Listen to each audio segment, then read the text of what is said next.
Happy college football weekend. It's time to get you covered for this illustrious championship weekend slate. Is there a last dance in the playoff for the Seminoles, even without Jordan? Do Nick Saban and the Crimson Tide have one last miracle in them in ATL? Does Iowa have enough offense to pull off an all-time upset in Indy? Will the Ducks exact their revenge and fly their way to the college football playoff? We're talking all that and more on this championship Friday morning in Blacksburg. I'm Giovanni, joined alongside the spread savant, Mr. Raza Umerani. And buddy boy, can you believe that our favorite time of year is almost coming to a close? I mean, can you hear that? Is that jingle bells? Wait, I think I hear those too. Yeah, man, this season went by in a flash, and now here we are with our final show of the year.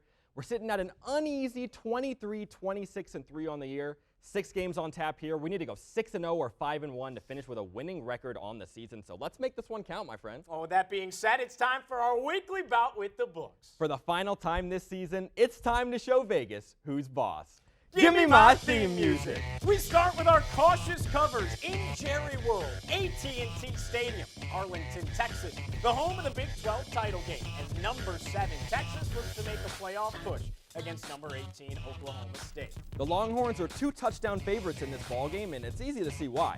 They're getting healthy at the right time and finally starting to peak, coming off the heels of a 50-point gobsmacking of Texas Tech on Black Friday. Meanwhile, the Pokes have just been a roller coaster in recent weeks, getting blown out by UCF and then finding themselves in deep water with Houston and BYU. Hey, they might be a top 20 team, but I don't really think they're playing like it. Texas, on the other hand, has their lead signal caller, Jim Ewers, back, and he's better than ever, really. He's been on a roll the past 3 weeks, Raza. But for us, it's the defensive side of the ball for the Longhorns that just continues to impress. Texas boasts the top scoring defense in the conference and is home to the best red zone defense in the entire country. Now, don't get me wrong, Ollie Gordon in that rushing attack for the Pokes is a force to be reckoned with. The boys from Austin have the 4th best rushing defense in the nation, Raza. Yeah, those are some eye-popping stats, and they indicate that everything in this matchup just plays right into the hands of Texas. For that, we'd like the Horns to hook 'em on Saturday en route to a potential appearance in the college football playoff. Book it, baby. Texas, minus 14.5. We head to Lucas Oil Stadium in Indianapolis, the house that Peyton Manning built for the Big Ten championship game between number 2 Michigan and number 16 Iowa. Through all the drama, the Wolverines continue to be a machine and look prime for their first national championship since 1997. No Jim Harbaugh, no problem for Old Blue. Raza, where do I even begin with this team? I mean, top 15 nationally in scoring, number 1 in scoring defense, 2nd in the country in total defense. Michigan is top tier in all 3 phases of the ball, and oh yeah, they just beat Ohio State as well. Yeah, the balance of Michigan is truly something to behold, but Iowa, on the other hand, is one of the most polarizing teams in the nation. Their defense is renowned, ranking 4th in scoring, 7th in total yardage, and 9th in passing yards. Their offense, however, is stuck back in the days of black and white broadcast, ranking dead last in total yards, 4th to last in passing yards, and bottom 10 in scoring. They've been scraping by the boring old Big Ten West, but against the big dogs from Ann Arbor, it's hard to see them doing anything on either side of the ball. To be honest, Raza, I don't even know if Iowa is going to score a point in this game. Give us Michigan to win this thing big. Yeah, very, very big. Book it, baby! Michigan minus 21.5. Let's go ahead and turn it up a notch with our first balance bet as we head to the Queen City. Number 4 Florida State takes on number 14 Louisville in a clash for the Atlantic Coast. The Seminoles have their eyes set on perfection in their 2nd appearance in the college football playoff, but we all know the story here. Without their star quarterback Jordan Travis, it's not going to be easy. Backup quarterback Tate Rodemaker has been decent in limited action thus far, but there are real question marks about FSU right now, even with that unblemished record. If they win this game, they should comfortably be in the college football playoff. If not, we think the committee will not hesitate to leave them on the outside looking in.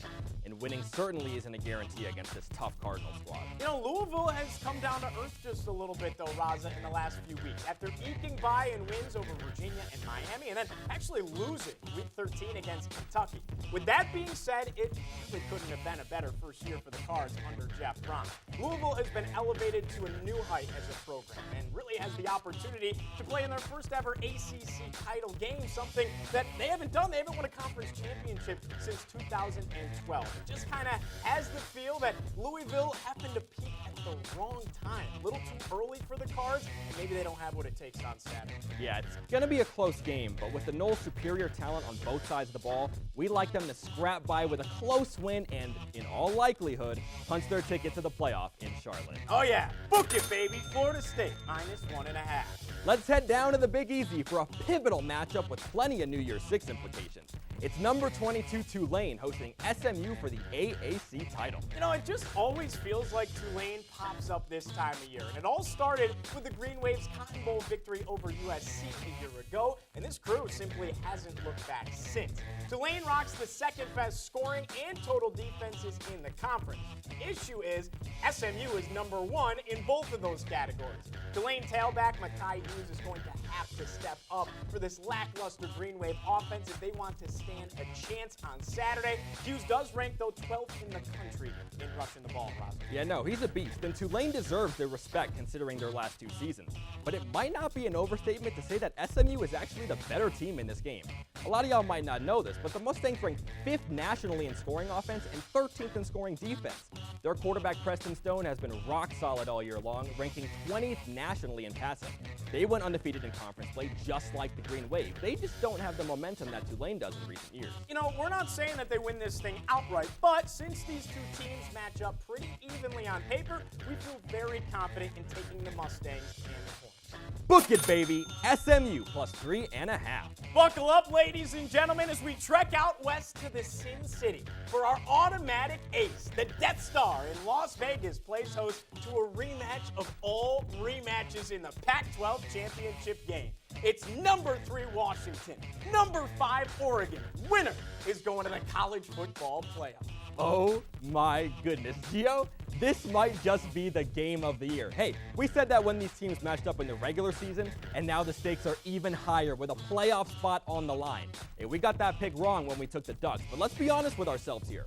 Oregon has been a much better team since that ball game in Seattle. Bo Nix might have the Heisman on lock with his precise and explosive play. Bucky Irving is running circles around defenses. Troy Franklin is a Biletnikoff finalist. And oh yeah, Dan Lanning's defense has found its way into the top 10 in scoring. You know, Washington controls their own destiny here, though, Raza, and they fought through highs and lows to remain unbeaten in 2023. The last time these two squared off, the Huskies won an absolute thriller in Seattle. But we know how hard it is to beat a team twice.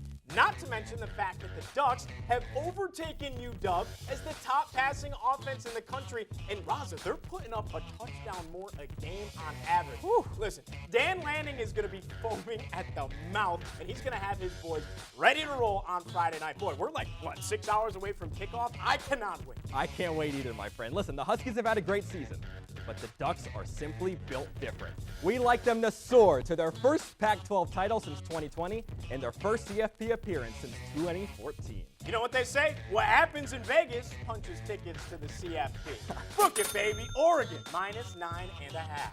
And now for our super selection of the week and our final pick of the season. You already know we've got to go down to the conference where it just means more.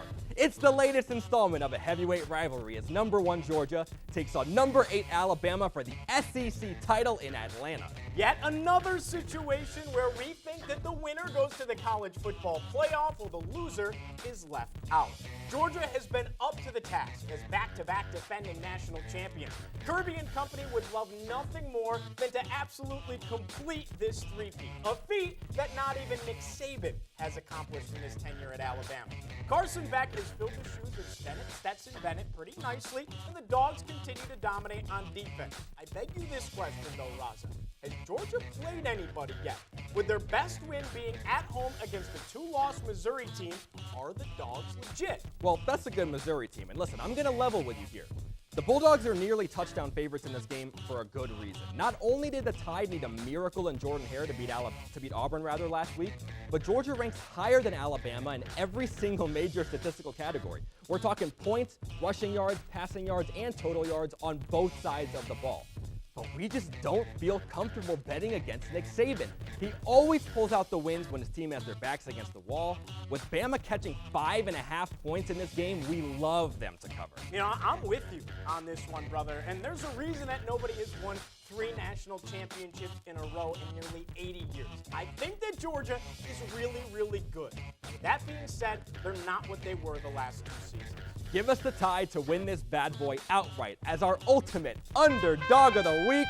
Book it, baby. Alabama plus 5.5. Yeah, man, that goes ahead and wraps things up for our championship weekend selections. But wait, there's more. We've got not 1, but 2 bonus bets in store. Mr. Umerani, I'm going to go ahead and let you cook on this one, my brother. Well, we've got our official playoff picks here. I got it covered. We like Michigan and Alabama to meet in the Rose Bowl, while Oregon and Texas do battle in the Sugar. Now, I know what you're thinking. No 13-0 Florida State? Listen, we just don't think the committee will value their resume as much as the others.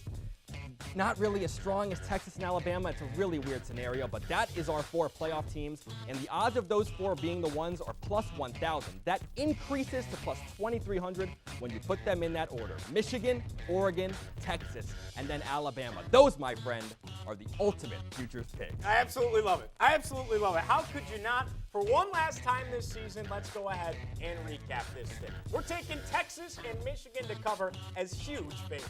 Give us SMU and Florida State to go ahead and pull out close wins. We love Oregon to roll their rivals en route to the playoffs. And for our super selection of the week, we're taking Alabama to turn college football upside down by upsetting Georgia. Well, it's been a wild season. We can't thank you enough for joining us along the ride. Please don't ever hesitate to give us a ring and tell them we got it covered. No, I'm just kidding. If we lost you money, we really do apologize. Now listen, we hope you've enjoyed our weekly bouts with the books, and we already can't wait for the day that we run it back. But until then, when they call, you be sure to tell them we got it covered.